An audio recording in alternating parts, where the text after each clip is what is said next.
ক 7 নাম্বার হাদিস শরীফ ফাদলুল আলিমি আলাল আবিদি কাফাদলি আলা আদনাকুম। 7 নাম্বার হাদিস শরীফের অর্থ দ্বীনি ইলম তলব করা না মনে নাই, অর্থ মনে নাই।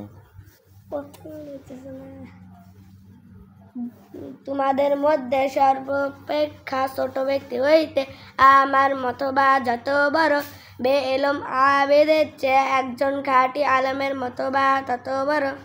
এবার 2 নম্বরটা মনে আছে। এটা কি কইলাম? কি খাঁটি আলেম? তোমাদের মধ্যে সর্বাপেক্ষা হ্যাঁ ছোট ব্যক্তি হইতে আমার মতবা যত বড়, বেইলম আবেদের চেয়ে একজন খাঁটি আলেমের মতবা তত বড়। বুঝছি, ঠিক আছে।